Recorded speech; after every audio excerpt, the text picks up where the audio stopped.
Okay, so this video is just going to be on our lesson 4 homework on just solving two three-step equations. So I'm just going to do a couple various ones. I'm going to start with number 1 and number 2, and then I'm going to go down to a further one later on and just kind of discuss the various types.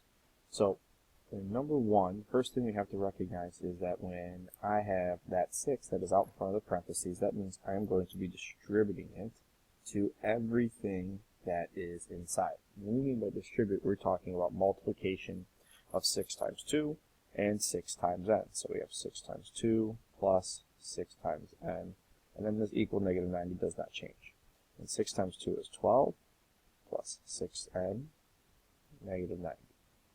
So at this point now, our goal when we're solving equations is to make sure that we are isolating our variable on one side of the equation. So I like to always draw a line where the equal sign is and find my variable. And in this case, our variable is, which I'm going to highlight here in green, is n. So the goal is to get n alone by itself on that side. And the way we want to go about this is always thinking of my order of operations. Please excuse my dear Aunt Sally. And we want to work our way backwards. We want to go, is there anything I can add and subtract first?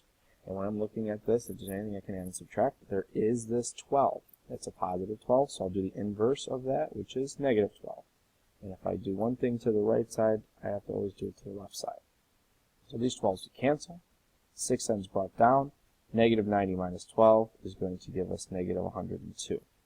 So at this point then, I've completed any addition or subtraction. Now I'm going to look, is there anything being multiplied or divided by the n? And there's this 6 being multiplied by n. So the inverse of multiplication is division. So I would take 102 into negative 102 and divide it by 6. I have my lovely calculator here. Okay, so we got negative 102 divided by 6 gives us negative 17. So our n is negative 17. Box it in. That's our answer.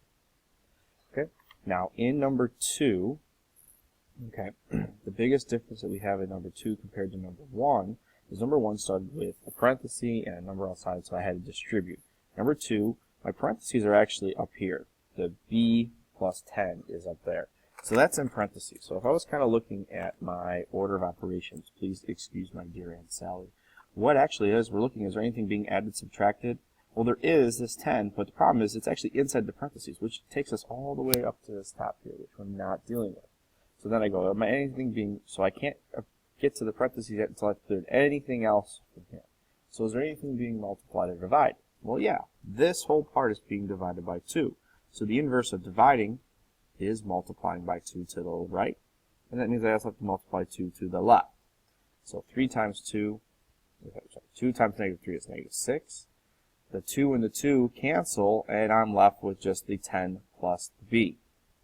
Because now I can deal with my parentheses because they're gone. Now I can go, well, how do I get my b by itself? Well, I have this positive 10, so I should subtract it from both sides of my equal sign. That's negative 6 minus 10, that's actually negative 16, is equal to b. I box it in, and that's our answer. Okay. The last question I kind of want to bring down to is number 11. Number 11 was very similar in how it looks to what we did in number 2. The difference, though, is in the numerator this time, I only have the b, it's in the numerator. So when I'm thinking about my order of operations, I'm thinking about how I can start from the bottom and work my way up. This time, the only thing with the variable b in the parentheses is just itself. There's nothing else. So I'm going to look, is there anything I can add and subtract away first? Well, I have this plus 6, and that plus 6 is not in the parentheses.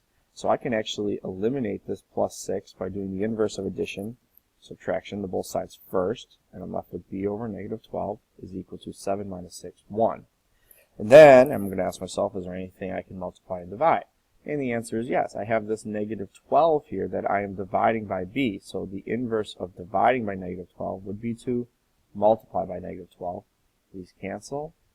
b is equal to 1 times negative 12, negative 12. So this is just the 3 types of problems that you might have got caught up on your homework assignment. If you have any further questions, make sure you contact me either through the Remind app or through email or ask me after class. I hope this was helpful. Have a wonderful day.